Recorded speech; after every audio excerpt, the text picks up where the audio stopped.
አንተን የጎዳህን ሰው ስለንቦናውን እንዴት ሙሉ በሙሉ መቆጣጠር እንደምትችል ነው። ጨዋታው ዛሬ ይቀየራል። አንተ ሰለባ መሆንህን ታቆማለህ። የራስህ ህይወት ዋና አዛዥ ትሆናለህ። እስከ መጨረሻው አብረኸኝ ሁን። ምክንያቱም ዛሬ የምነግርህ ነገር የህይወትን አቅጣጫ ለዘላለም የሚቀይር ነው። ዛሬ የምናደርገው ጉዞ የተለመደ የ5 ደቂቃ የዩቲዩብ ቪዲዮ አይደለም። ይህ ለብዙ ሰዓት የሚቆይ አይምሮህን ሙሉ በሙሉ የሚያጠብ የህይወትን አቅጣጫ የሚቀይር ታላቅ ማስተርስ ክላስ ነው። ይህን ቪዲዮ እስከ መጨረሻው ስንከታተል አንደኛ የጎዳህን ሰው በአንተ ህይወት ላይ ያለውን ስልጣን ሙሉ በሙሉ ዜሮ ታደርጋለህ። ሁለተኛ በስነልቦና ሳይንስ ጠላትን የሚያንበረክከውን የዝምታ ኃይል እንዴት እንደምትጠቀም ትማራለህ። በመጨረሻም ያጋጠመህን ክፉ ነገር በሙሉ ወደ ስኬት የመቀየርና የፋይናንስ ከፍታ የምትቀይርበት 10 ወሳኝ ስልታዊ መረጃዎችን በዝርዝር እናያለን። ይህን ቪዲዮ ስትመለከት ታዲያ በሰላምና በጸጥታ ተቀመጥ። ማስታወሻህን ያዝ። ምክንያቱም ከዛሬ ጀምሮ አንተ ሰለባ መሆንን ታቆማለህ። የራስህ ህይወት ዋና መሪ ትሆናለህ። ጨዋታውን በይፋ ተጀምሯል። ወደ ዋናው ነገር ከመግባታችን በፊት ለዚህ ቻናል አዲስ ከሆኑ ሰብስክራይብ በማድረግ ለብዙዎች ይደርስ ዘንድ ቪዲዮን ላይክ እና ሼር በማድረግ ቻናሉን ይደግፉ።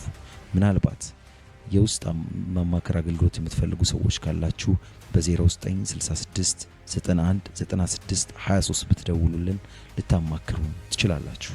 አንደኛ የጉዳቱ ስነልቦና ዲኮንስትራክቲንግ ዘ ሃርት።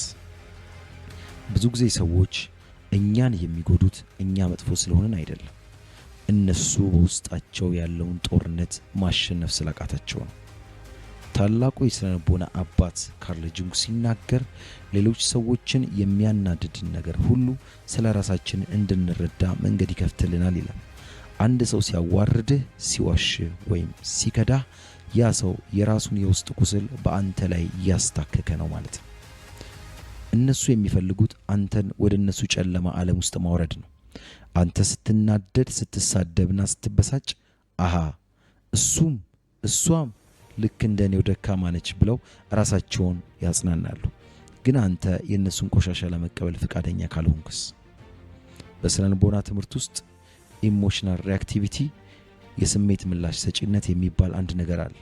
የጎዳ ሰው ኃይል የሚያገኘው አንተ ከምትሰጠው ምላሽ ነው። ቁጣ ለእነሱ ነዳጅ ነው። እንባህ ለእነሱ ድል ነው። አንተ ግን ይህንን ነዳጅ ስታቆሙባቸው ሞተራቸው መቆም ይጀምራል። ራሳቸውን መጠራጠር ይጀምራሉ። ለምን አልተናደደችም?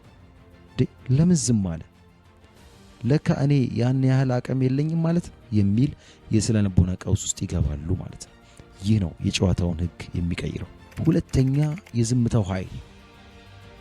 አሁን ወደ ዋናው ሚስጥር እንምጣ። የጎዳህን ሰው ለመቆጣጠር ትልቁ መሳሪያ ምንድን ነው? መሱ አጭርና ግልጽ ነው። ዝምታ። ዝምታ ማለት ምንም አለማድረግ ማለት አይደለም። ዝምታ ማለት በውስጡ ሺህ ቃላትን ያዘለ ጠላትን የሚያርበደብድ ትልቅ ጩኸት ነው።